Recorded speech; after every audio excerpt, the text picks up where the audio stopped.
हरे कृष्णा। तो आज हमारे इस भागवतम के सत्संग में सब भक्तों का बहुत बहुत स्वागत है। पिछले बार मैंने एक इच्छा जाहिर किया था कि हम लोग जुलाई का महीना जो है वो रथ यात्रा के बारे में हम चर्चा करेंगे। तो पिछले बार हमने जगन्नाथ रथ यात्रा के बारे में चर्चा किया था, लेकिन उसके एक दिन पहले वहाँ पर जगन्नाथपुरी में एक उत्सव होता है, उसको बोलते हैं गुंडीचा मार्जन। गुंडीचा मार्जन मतलब साफ करना, चेतोदर्पण मार्जन, बराबर। तो गुंडीचा ये राजा इंद्रद्युम्न की पत्नी का नाम था। तो उनका जो एक मंदिर है वो मंदिर की साफ सफाई एक दिन पहले करते हैं, क्योंकि हमारा भगवान का रथ जो था वो 16 जुलाई को शुरू हुआ। तो 15 जुलाई के दिन गुंडीचा मार्जन का उत्सव मनाया जाता है। तो उसकी कहानी ऐसी है कि चैतन्य महाप्रभु जो कि स्वयं भगवान कृष्ण थे, उन्होंने क्या किया कि सैकड़ों भक्तों को लेकर के खुद वो गुंडीचा मार्जन मंदिर अपने हाथों से साफ किया। तो गुंडीचा मार्जन का वास्तविक अर्थ है हमारे हृदय का शुद्धिकरण, हमारे हृदय की साफ सफाई।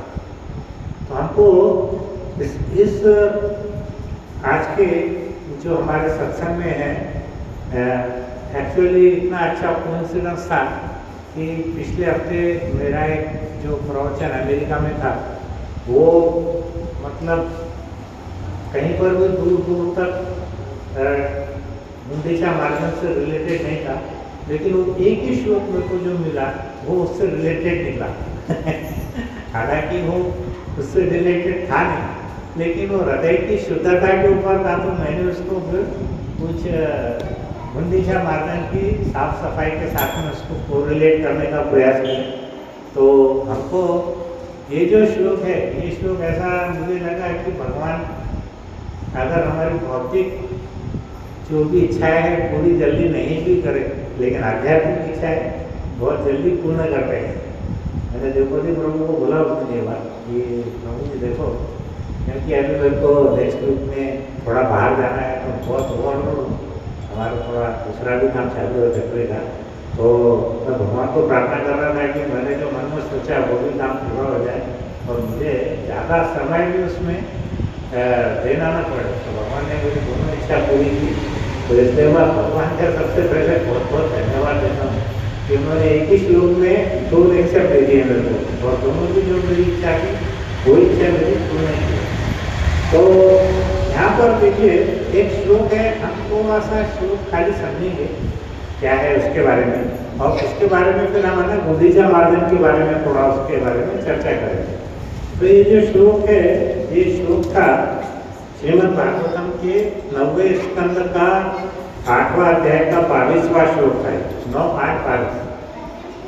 ये देह भाजा त्रिगुण प्रधाना गुणान विपश्यन्ति उतावा तमश्च यन्नायता मोहित चेतसस्त्वां विदुर स्वसंस्थं न बहि प्रकाशाः।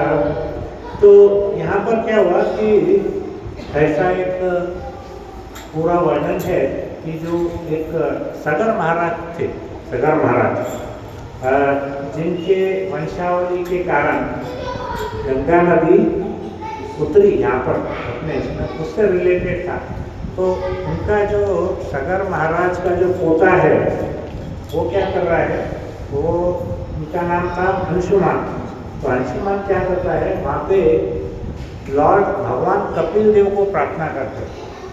कौन प्रार्थना करते हैं? सगर का जो पोता है वो अंशुमान प्रार्थना करते हैं भगवान कपिल देव को। कपिल देव स्वयं कृष्ण है।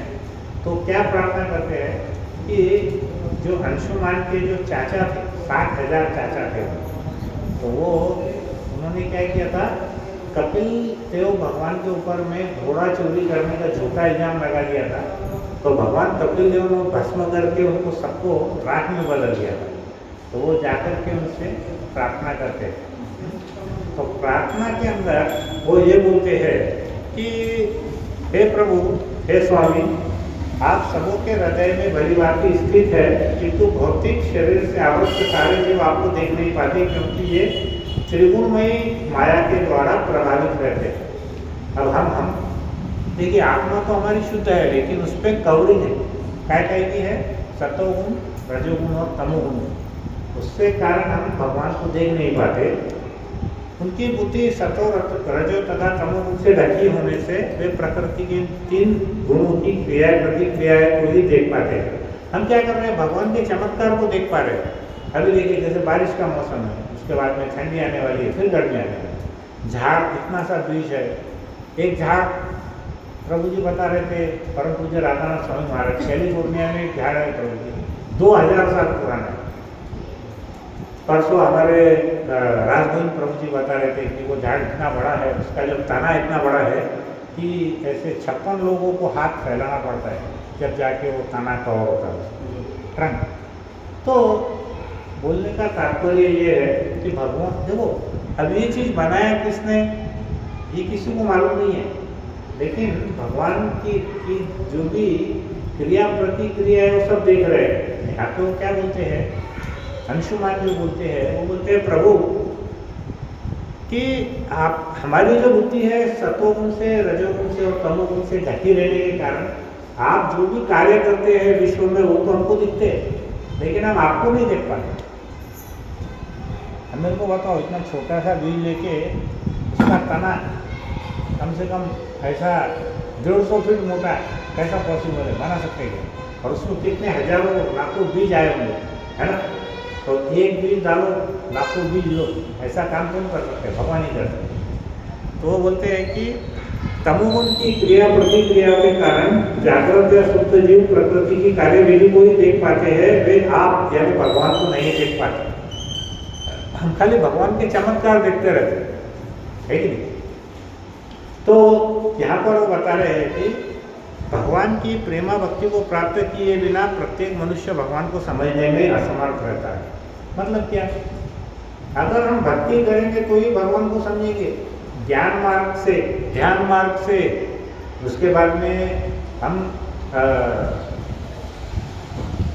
और कोई योगा करके कुछ भी अगर अलग अलग करेंगे तो उससे हम भगवान को प्राप्त नहीं कर सकते।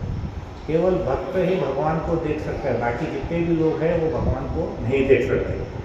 भगवान हर एक के हृदय में स्थित है, किंतु बद्ध जीव प्रकृति द्वारा प्रभावित होने के कारण उसके कर्म तथा फलों को ही देख पाते हैं, भगवान को नहीं देखते। भगवान के कर्म फल यानी क्या है, संसार की रचना को तो देखते हैं, लेकिन संसार किसने बनाया वो देख पाते हैं क्या? वो नहीं देखते। अतः मनुष्य को भीतर बाहर से अपने आप को पवित्र बनाना चाहिए, बाहर से पवित्र और अंदर से पवित्र। चलो अब आप बताओ, बाहर से पवित्र यानी क्या?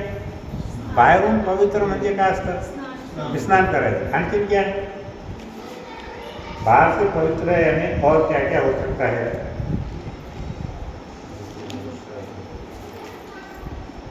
स्नान करना है, स्वच्छ कपड़े पहनना है, स्वच्छ जगह पे बैठना है, आसपास का वातावरण शुद्ध रहना चाहिए, उसमें बदबू नहीं आनी चाहिए। ये हो गया बाह्य शुद्धता। और आंतरिक शुद्धता क्या है? वो क्या है? आंतरिक शुद्धता क्या है? चेतो दर्पण मार्जन। वो कैसे होने वाला है? हाँ, हरि नाम से। तो दुनिया में एक ही सबसे पावरफुल मंत्र है, वो क्या है? हरे कृष्णा कृष्णा कृष्णा हरे हरे, हरे राम राम राम हरे हरे। तो यहाँ पर एक बहुत अच्छा एक शुद्धिकरण मंत्र है, जो कि क्या करते हैं, जब हम यज्ञ हवन करते हैं, यज्ञ हवन के समय में वो शुद्धिकरण मंत्र बोलते हैं। वो मंत्र ऐसा है, अपवित्रः पवित्रो वा सर्वास्थान गतोपि वा यह स्मरेत पुंडरीकाक्षं स बाह्य अभ्यंतरः शुचि। तो इसका मतलब क्या है कि बाहर से स्वच्छ रहने के लिए हमें दिन में कितने बार स्नान करना चाहिए? 3 बार, शास्त्र के हिसाब से। अभी क्या कर रहे हैं? 3 दिन में 1 बार। हमारे शास्त्र बोलते हैं एक दिन में 3 और आंतरिक शुद्धि के लिए हमें हरे कृष्ण मंत्र का कीर्तन करना चाहिए। कृष्ण भावनामृत आंदोलन के सारे सदस्यों को इसी नियम ये जो मंत्र है इसको बोलते हैं बाह्याभ्यंतर शुचि का सदैव पालन करना चाहिए, तभी एक दिन भगवान का साक्षात्कार हो सकेगा। तो ये जो श्लोक है इसमें फार्मूला बताया हुआ है कि आप भगवान के दर्शन अगर करना चाहते हैं तो उसके लिए शास्त्र सम्मत आपको क्या करना पड़ेगा। हाँ, तो मेरे को ये जो श्लोक है बहुत ही महत्वपूर्ण लगा, क्योंकि इसमें दोनों चीज़ बहुत ही क्लियर बताई गई है कि भगवान को प्राप्त करना है तो हमारे को बाहर से भी शुद्ध रहना है और अंदर से भी शुद्ध रहना है। तो यहाँ पर हम थोड़ा सा देखेंगे कि यहाँ पर अंशुमान जो रहते हैं ये सगर महाराज के पोते, वो भगवान कपिल को प्रार्थना करते हैं कि आप हमारे जितने भी चाचा है उनका 60,000 उनको क्या करो, उनको पुनः जीवित करो। अगर हम किसी के पास जाएंगे, भगवान के पास जाएंगे, प्रार्थना करेंगे तो ऐसा 2-4 हज़ार के नोट लेके गए तो भगवान सब पड़ी मारने वाला है। तो इसमें क्या करना पड़ेगा, उनको पहले उनका प्रार्थना करनी पड़ेगी, उनको प्रसन्न करना पड़ेगा। तो उनको प्रसन्न करने के लिए ये श्लोक अंशुमान ने कपिल देव भगवान कपिल देव को ये श्लोक बोले। तो यहाँ पे देखो अभी कि ये जो गुंडीचा महाजन मंदिर का जो स्वच्छता हुई वो हुई 15 जुलाई को, है ना। आज क्या है तारीख, 29 जुलाई। तो करीब 2 हफ्ते पहले गुंडीचा महाजन का बहुत बड़ा उत्सव हुआ वहाँ पे। और जहाँ पे भगवान क्या हमको सिखाते हैं, उन्होंने एक ही चीज़ सिखाया कि भगवान को अभी हमें आमने सामने देखना है, उनके मुख के दर्शन करने हैं।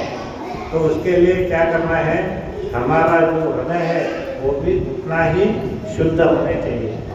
एक साधारण सा उसमें सिंपल मैसेज है, संदेश दिया हुआ है।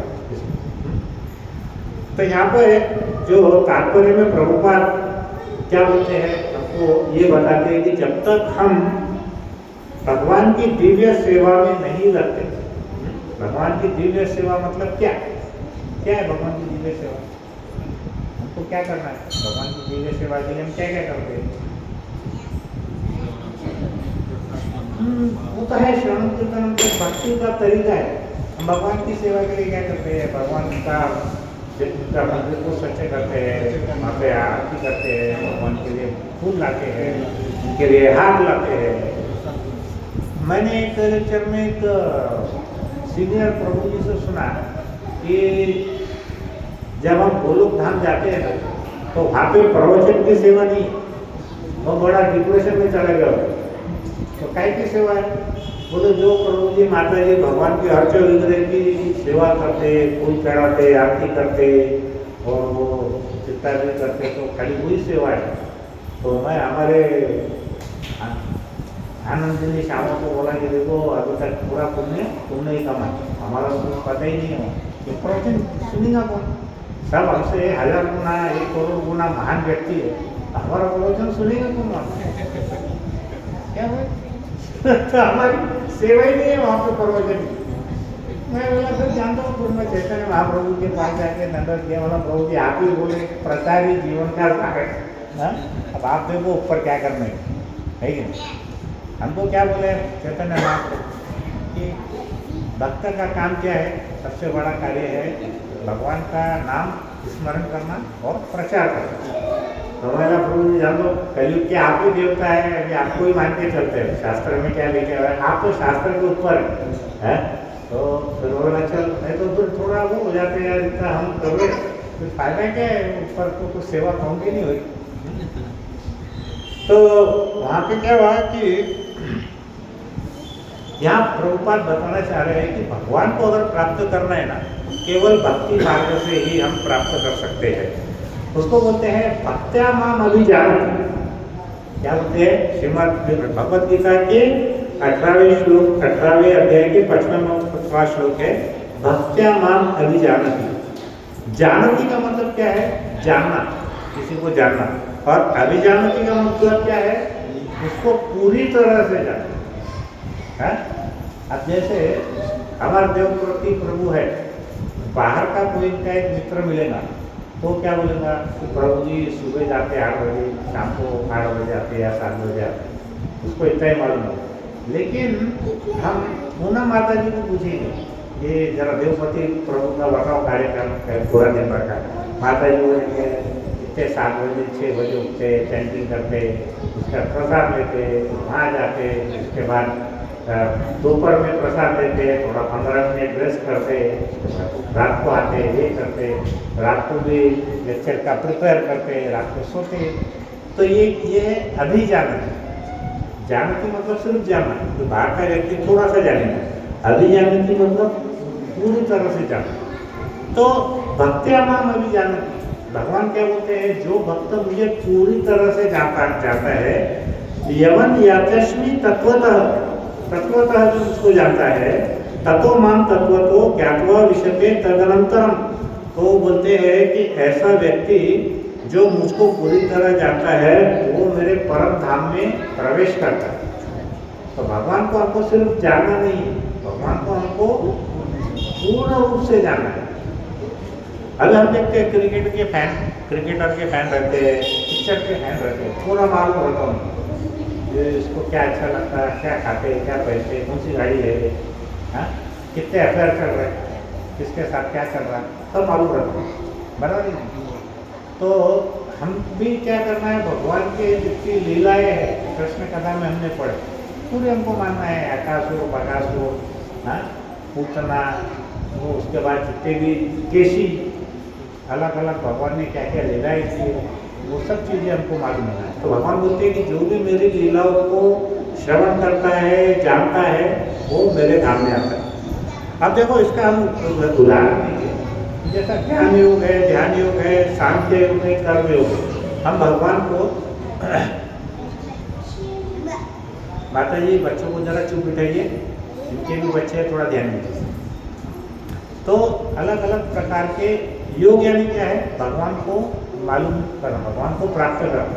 कर्म योग क्या है, जो कर्म कांड करते हैं, कुछ कमाया उसके बदले में हमने कुछ हवन किया, यज्ञ किया, वो हो गया कर्म योग, उससे भगवान को प्राप्त करते हैं। फिर ध्यान योग मतलब क्या है, भगवान को ऐसा ध्यान में देखना, उससे भी भगवान की प्राप्ति है।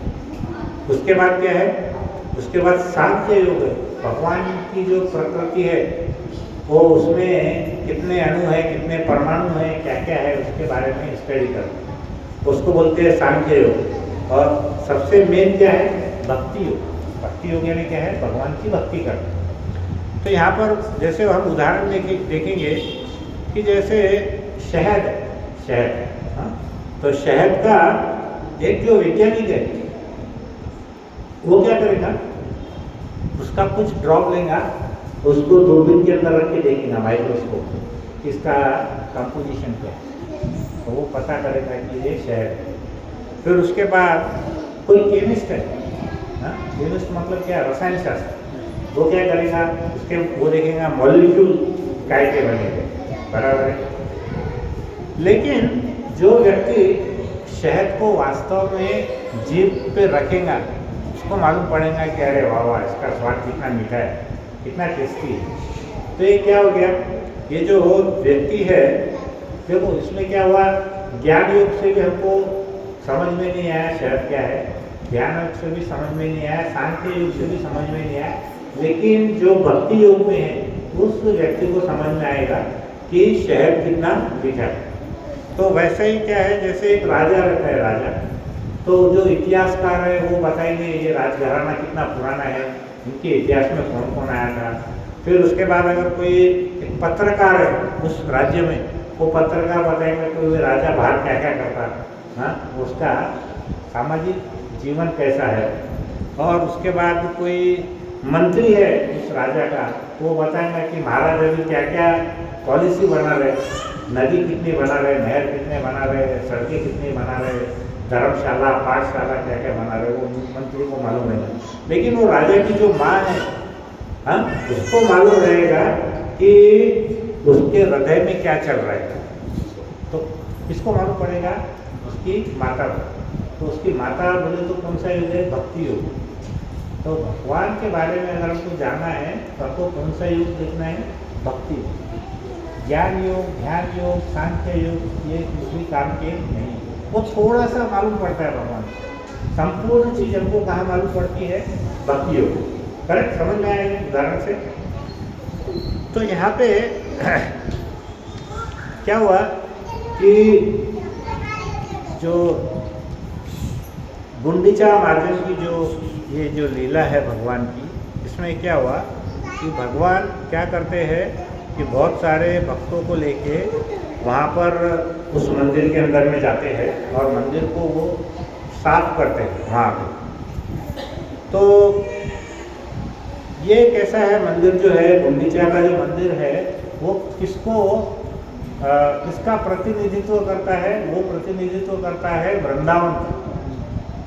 और जगन्नाथपुरी का जो मंदिर है वो कौन से भाव में है? वो ऐश्वर्य भाव में है। तो वो किसका प्रतिनिधित्व करता है? द्वारका का। तो हम क्या कर रहे हैं? रथ को खींच कहाँ से रहे हैं? द्वारका से लेके वृंदावन तक, जगन्नाथपुरी से लेके गुंडीचा के मंदिर तक, बराबर है। तो इसका भाव क्या है? आपको याद है वो कहानी, जब कुरुक्षेत्र में सब मिलते हैं तो सभी वृंदावनवासी, कोई भी नहीं चाहता कि भगवान के द्वारका में जाए। वो सब क्या चाहते हैं? गोपर गोपिया, नंद बाबा, यशोदा मैया, सब क्या चाहते हैं कि भगवान हमारे साथ वृंदावन में है। क्योंकि दोनों के भाव में फर्क है। जो द्वारका है वो ऐश्वर्य भाव में, और जो वृंदावन है वो क्या है? माधुर्य भाव में। तो ये जो रथ यात्रा है ये ऐश्वर्य भाव से लेके माधुर्य भाव तक खींचने की यात्रा है, बराबर है। हम भी क्या कर रहे हैं? भक्ति में आके हमारा ऐश्वर्य भाव छोड़ करके हम भगवान के माधुर्य भाव में प्रवेश करने का प्रयत्न कर रहे हैं। हम क्या कर रहे हैं? वही कर रहे हैं ना। हम क्या कर रहे हैं? हमारे पास कुछ भी धन है, ये है, वो है, हम उससे समय निकाल के वो कार्य को बाजू में रख के हम क्या कर रहे हैं? भगवान का श्रवण कर रहे हैं, बराबर है। तो हम क्या कर रहे हैं? यही रथ यात्रा हमारे हृदय में भी हम रोज प्रयास कर रहे हैं। 16 माला क्यों कर रहे हैं?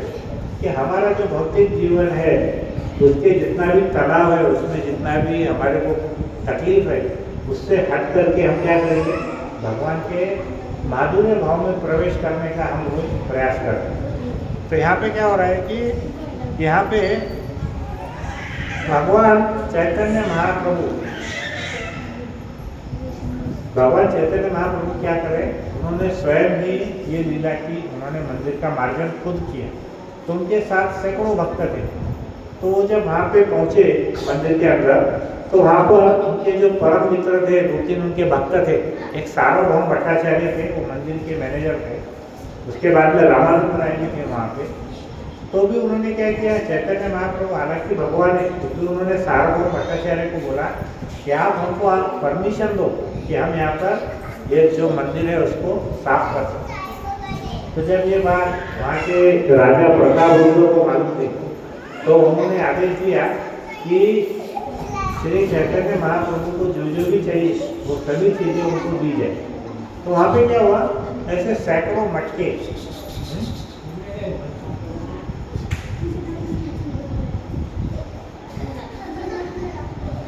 सैकड़ों मिट्टी के घड़े उन्होंने दिए वहाँ पर।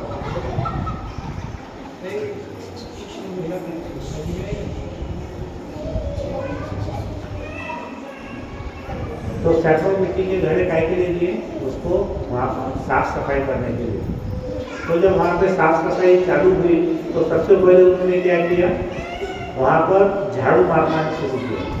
तो चैतन्य महाप्रभु ने क्या किया? सबसे पहले झाड़ू लिया और झाड़ू लेकर के उन्होंने साफ सफाई शुरू की। और उसमें क्या किया? उन्होंने देखा कि किस भक्त का मिट्टी का कितना बड़ा ढेर होता है, वो देखने लगे। तो वो क्या करते थे? जितने भी भक्त झाड़ू मारते थे उनको बोले कि वो जो कचरा है उसका तुम्हें ढेर लगाओ। तो सब अपने अपने कचरे के ऐसे ढेर लगाने लगे। चैतन्य महाप्रभु जाते थे और देखते थे, जिसका कचरे का ढेर ज़्यादा रहता था उसको बहुत प्रशंसा करते थे, उसकी पीठ थपथपाते थे, वाह वाह वाह, तो बहुत अच्छे बात है। और जिसका कचरे का ढेर कम रहता था उसको थोड़ा डांटते थे, तो यार तो काम नहीं कर रहा है, चलो तुम काम करो। और तो सबसे ज़्यादा जो ढेर जमा हुआ तो चैतन्य महाप्रभु का था, क्योंकि चैतन्य महाप्रभु में वो उत्सुकता थी भगवान के मंदिर को साफ करना, भगवान को प्रसन्न करना। तो उन्होंने क्या किया कि जितने भी वहाँ पर लोग थे, उनके भक्त थे, उनके साथ में कंपटीशन जैसा लगाया और उन्होंने क्या किया, पहली बारी में पूरा मंदिर उन्होंने साफ किया। कैसे? झाड़ू, तो झाड़ू का ढेर लग गया उसके अंदर में, और वहाँ पर चैतन्य महाप्रभु बड़े प्रसन्न हो गए। तो उसके बाद हम देखेंगे कि जितनी बार भी वो झाड़ू लगाते थे, तो वैसे ही हमारा भी जो हृदय है वो कितने लाख योनि में है, 84 लाख योनि में।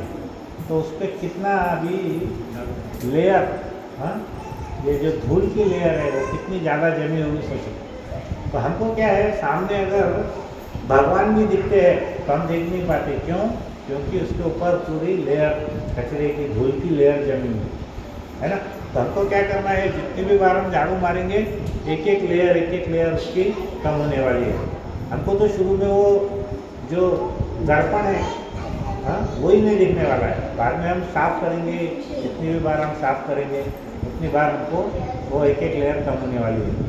तो यहाँ पर क्या है, भगवान ये बताना चाह रहे हैं कि हम जितनी बार हम भगवान का सेवा करेंगे तो हमारी लेयर कैसे कम होगी। जैसे हम जो भी कार्य भगवान के लिए करेंगे, मान के चलो हम मंदिर में गए, मंदिर में हम जाकर के मंगल आरती अटेंड, तो उससे क्या होगा, हमारी एक लेयर कम होने वाली है। फिर हमने भगवान को फूल चढ़ा तो हमारी दूसरी लेयर कम होने वाली है। हाँ, भगवान के लिए हमने हार बना, वो एक लेयर हमारी कम होने वाली है। फिर हमने भगवान के लिए प्रसाद बनाया, फिर एक लेयर कम होने वाली है। फिर हमने भगवान को प्रसाद अर्पण किए, फिर एक लेयर कम हुई।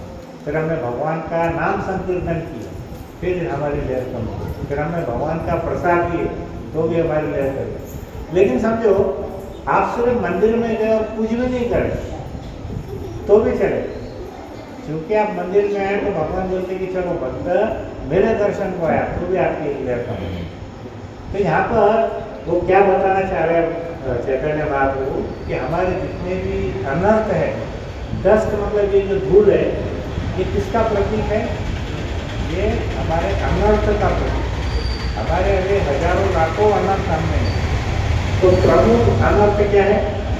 काम, क्रोध, मद, लोभ और मत्सर, ये हमारे प्रमुख अनर्थ है। तो देखो, हम रोज क्या कर रहे हैं, इन छेड़ों के लिए हम लड़ाई कर रहे हैं। ये अनर्थ हटाने के लिए हम रोज लड़ाई कर रहे हैं, बराबर है। लेकिन वो जल्दी जाता नहीं है, काम जाता नहीं है, क्रोध जाता नहीं है, ईर्ष्या जाती नहीं है, लालच जाता नहीं है ना। और ये जितने भी हमारे अनर्थ है, इसको हटाने के लिए क्या करना है, पहले हमको मंदिर का मार्जन करना है। तो यहाँ पर वो बताते हैं कि हमको हमारे अनर्थ निवृत्ति के लिए उन्होंने क्या किया, चैतन्य महाप्रभु का जो सन्यास का जो वस्त्र था उसको बोलते हैं उत्तरीय। तो भगवान ने क्या किया, खुद के कपड़े उतार के उसमें उन्होंने वो धूल कर जमा दी, और वो उत्तरिया उनके कपड़े ले चल के उन्होंने उसको बाहर किया। तब उन्होंने भगवान ने किया। तो बाकी के भक्त थे वो भी बड़े उत्साहित हो गए कि अरे हमारे प्रभु अगर वो खुद का कपड़े से धूल फेंक रहे तो वो सब ज़्यादा से ज़्यादा उन्होंने धूल करे।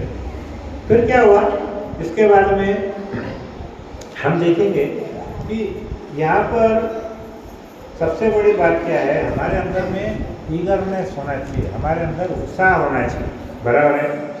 आपको कोई वहाँ पर ज़बरदस्ती नहीं कर रहा है, बराबर है, आप हमारी स्वेच्छा से कर रहे हैं।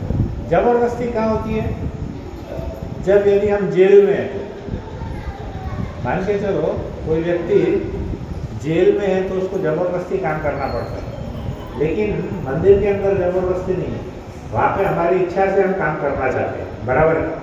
तो ये हृदय से एक हम सेवा करते हैं वहाँ पे। तो यहाँ पे हम देखेंगे कि हमारे जितने भी अनर्थ है वो जल्दी से जल्दी हमारे कम होना चाहिए। तो यहाँ पे चैतन्य महाप्रभु या शिला प्रभुपाद क्या बोलते हैं कि हमें ऑलरेडी हमारे अंदर में बहुत कचरा हृदय के ऊपर में जमा है, 84 लाख नहीं का, और कचरा हमको जमा नहीं करना है। तो हमको उसके लिए क्या करना है, सबसे पहले हमको मांसाहार का त्याग करना है, बराबर है। फिर उसके बाद में जुआ नहीं खेलना है, फिर उसके बाद में अवैध संबंध नहीं बनाना है, और क्या करना है, नशा पान नहीं करना। अगर हम ऑलरेडी इस चीज़ों में परेशान हैं और ये चीज़ अगर हम नहीं छोड़ेंगे तो हमारा क्या होने वाला है, हम भगवान को कभी भी दर्शन नहीं करेंगे। क्योंकि भगवान कहाँ पे प्रकट होंगे, जिसका हृदय शुद्ध हो, जिसका हृदय अशुद्ध है वहाँ भगवान आने वाले नहीं। तो उसके बाद क्या हुआ कि यहाँ पे यहाँ पे रुद्र गोस्वामी बोलते हैं हमारा भाव कैसा रहना चाहिए भक्ति में, अन्य अभिलाषिता शून्य। क्या है अन्य अभिलाषी, मतलब भगवान की सेवा के बजाय हमारी और कोई अभिलाषा नहीं होना चाहिए। अन्य अभिलाषा मतलब क्या, भगवान का हम दिन रात सेवा करेंगे, वो एक ही अभिलाषा होना, भगवान का जप करना, कीर्तन करना, नाम लेना, भगवान के बारे में सुनना, वही एक अभिलाषा होनी चाहिए। उस अभिलाषा को छोड़ के बाकी सभी अभिलाषा शून्य होना चाहिए। और श्रील प्रभुपाद एक जगह लेक्चर दे रहे थे, बोले हमारी हालत कैसी है, उसके बिल्कुल विपरीत क्या है, अन्य अभिलाषिता शून्य नहीं है, अन्य अभिलाषिता पूर्णम है। हमारे कैसी है हालत, हमारी दूसरी जो अभिलाषा है हम उसको पूर्ण करने में लगे हुए हैं। किसी को बंगला, गाड़ी, घर, जिसमें पत्नी, पति, बच्चा, इसके पीछे ही हम जा रहे हैं, है ना। तो वो बोलते हैं कि हमारी अवस्था अभी ऐसी है। तो यहाँ पर वो बोलते हैं कि जो कृष्ण चाहते हैं और जो हमारे गुरु चाहते हैं हमको वही कार्य करना है। तो यहाँ बोलते हैं गुरुमुख पद्मवाक्य चित्त के कोई क्या और ना करे वो कोई आशा। तो जो गुरु का संदेश है, जो गुरु चाहते हैं, जो भगवान चाहते हैं, हमको वही कार्य करना है, उसके अलावा हमको और कोई कार्य नहीं करना चाहिए, ऐसा वो बोलते हैं। फिर उसके बाद क्या हुआ, जब पहली बार झाड़ू मारे तो फिर दूसरी बार भी उन्होंने बोला कि अभी छोटे छोटे कण धूल के कुछ बाकी थे, क्योंकि जो बड़े बड़े जैसे झाड़ के पत्ते या बड़े बड़े पत्थर वो सब निकल गए पहले इसमें, लेकिन जो छोटे छोटे महीन ऐसे पार्टिकल थे धूल के वो बाकी थे। तो उन्होंने क्या करा, दूसरी बार झाड़ू उठाया और सबको बोला चलो अभी साफ करो। तो दूसरी बार उन्होंने साफ की। तो ये क्या है मालूम है कि हमारे दो तरह का इच्छा है हमारी, एक है क्रॉस डिजायर और एक है सटल डिजायर। तो क्रॉस मतलब क्या है, जो हमारी इच्छा है बहुत बड़ी बड़ी इच्छा है वो है।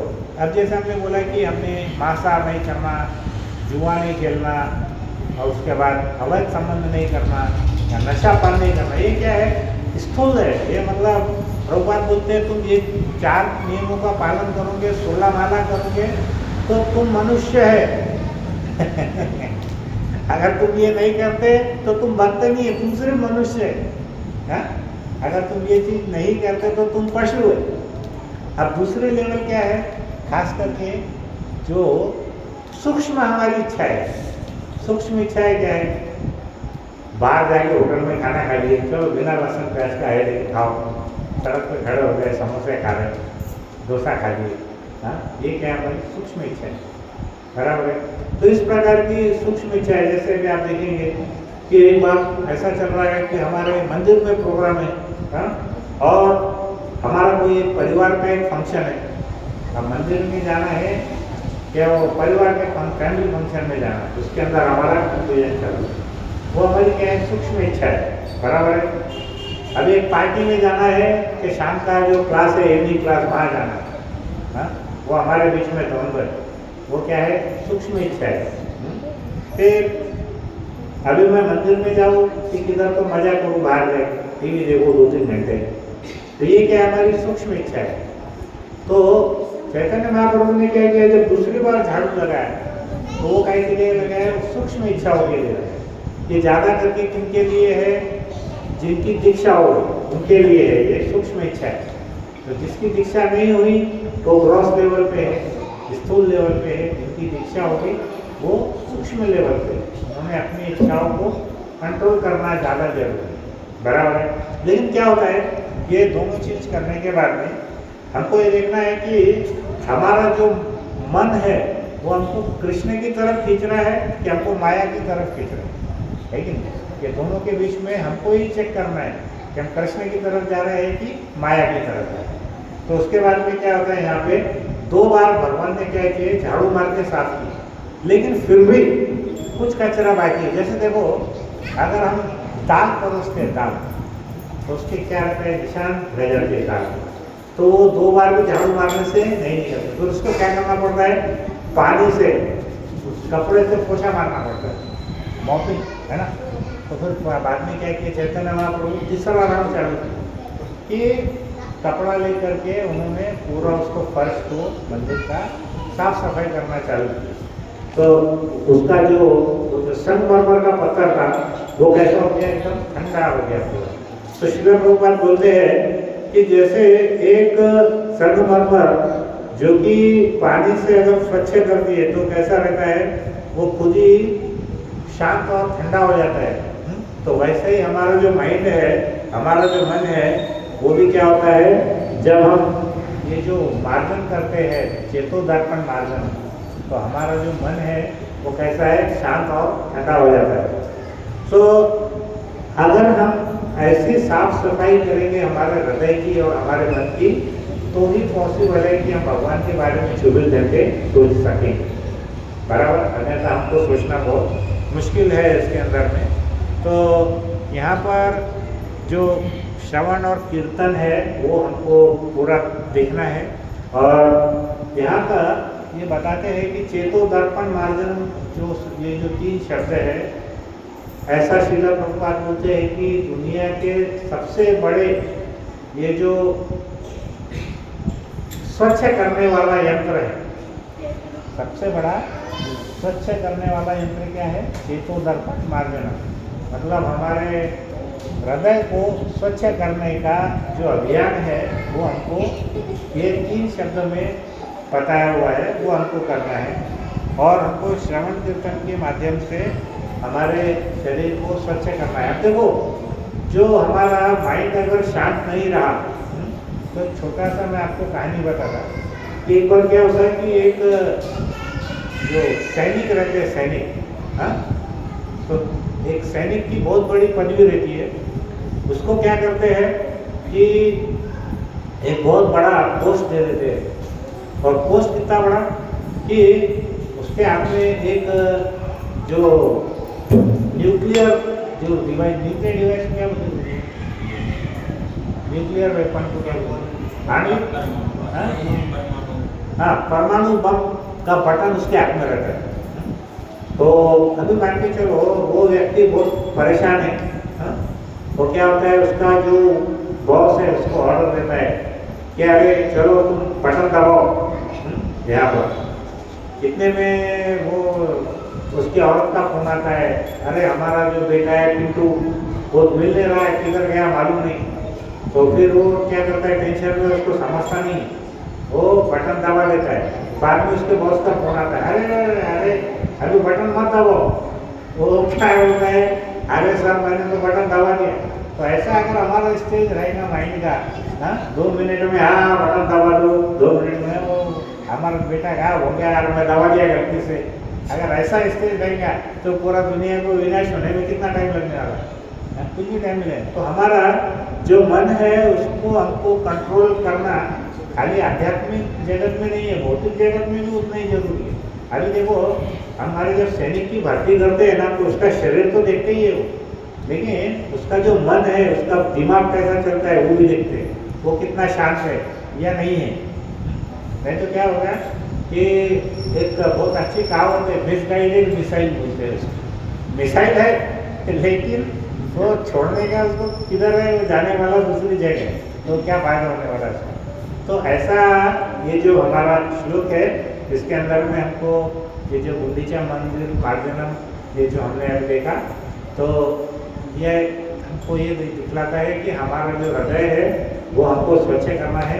बाह्य रूप से हमको 3 बार नहाना है, हमारे को अच्छे कपड़े पहनना है, अच्छी जगह पर रहना है, साफ सुथरा रहना है।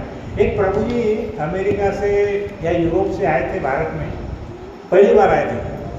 वो बोले कि अरे मेरे को यहाँ पर भारत के अंदर में हमारे जो पश्चिम देशों के जो अखबार वाले हैं, टीवी वाले हैं, वो सब ऐसा बताते हैं कि बहुत गंदा देश है, बहुत गरीब लोग हैं, बहुत गरीबी है, गंदगी बहुत है, ऐसा वैसा।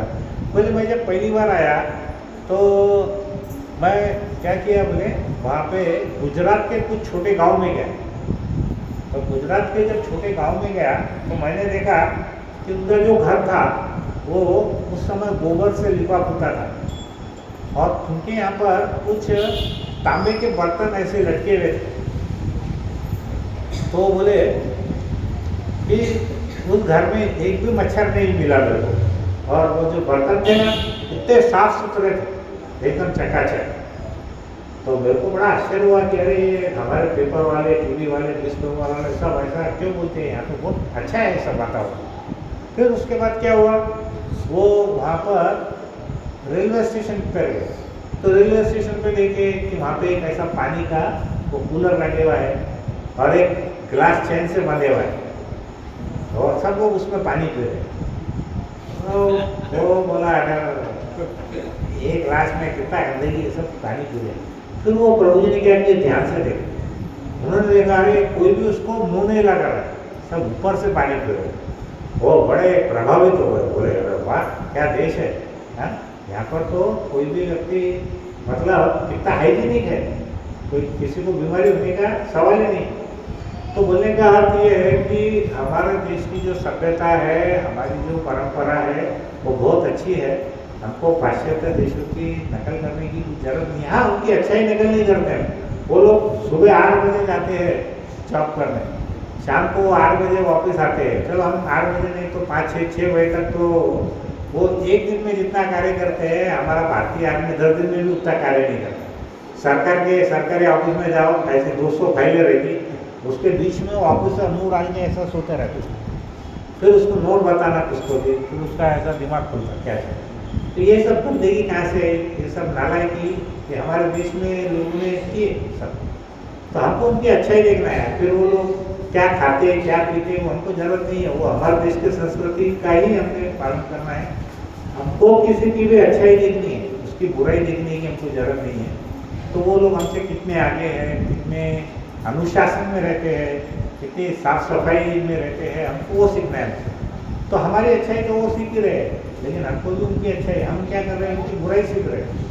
रात को 2 बजे सो रहे हैं, पब में डांस कर रहे हैं, और वो नशा पान कर रहे हैं, ड्रग्स ले रहे हैं, ये क्या है। तो ये सब चीज़ों की हमको जरूरत नहीं है। हमने क्या करना है, उनकी अच्छाई लेना है।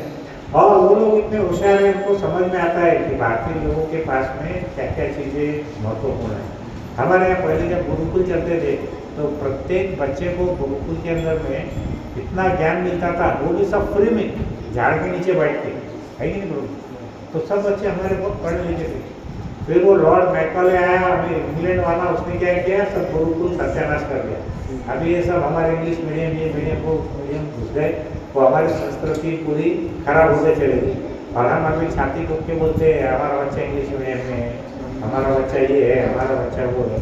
अरे भाई, उसको हम पढ़ाई लिखाई तो कराएंगे, लेकिन उसको अंदर का जो संस्कृति है हमारी भारतीय, वो संस्कृति कहाँ मिल रही है। तो दोनों का संगम होना बहुत जरूरी है।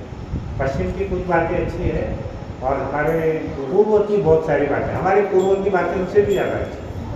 तो हमको दोनों का संगम लेकर के हमको आगे बढ़ना है।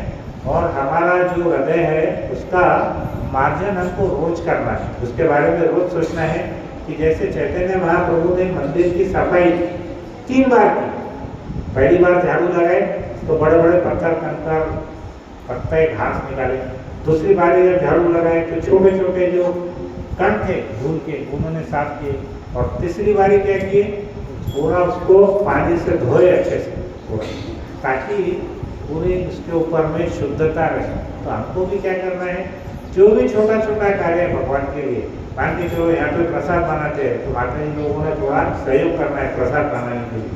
यहाँ पर नीचे हम आसन बिछाते हैं तो थोड़ा पहले जल्दी आकर के थोड़ा आसन बिछाना चाहिए। देखिए, हमको लगता है भगवान हमको नहीं देख रहे, लेकिन भगवान क्या है, भगवान जगन्नाथ इतनी बड़ी बड़ी आगे लेके सब जगह देखते रहते हैं। उनके आंखों में कैमरा लगा हुआ है बड़ा बड़ा, वो सब देखते रहते हैं, है ना। तो सभी माता जी, प्रभु जी ने क्या करना है, थोड़ा जल्दी आकर के यहाँ पर जो भी है चेतोदर्पण मार्जनम या मंदिर का छोटा मोटा साफ सफाई या प्रसाद की सेवा या बाइक लगाना या आसन बिछाना, जो भी कार्य है, जो भी कार्य हम करेंगे ना, तो भगवान उसको देख करके प्रसन्न होंगे, क्योंकि हम जितने भी कार्य करेंगे हमारे हृदय के ऊपर की जो थर है, हाँ, एक थर उसकी कम कम होने वाली है। तो एक लेयर, एक थर कम होगी तो हमारे एक अनर्थ कम होने वाला है, बराबर है। तो हमारे अनर्थ का मतलब है पाप। जितने भी पाप हम करते हैं जाने में या अनजाने में, वो हमारे धीरे धीरे धीरे धीरे कम होंगे।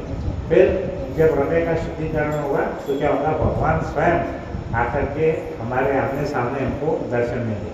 ठीक है, तो यहाँ पर हम हमारा आज का ये सत्संग समाप्त करते हैं।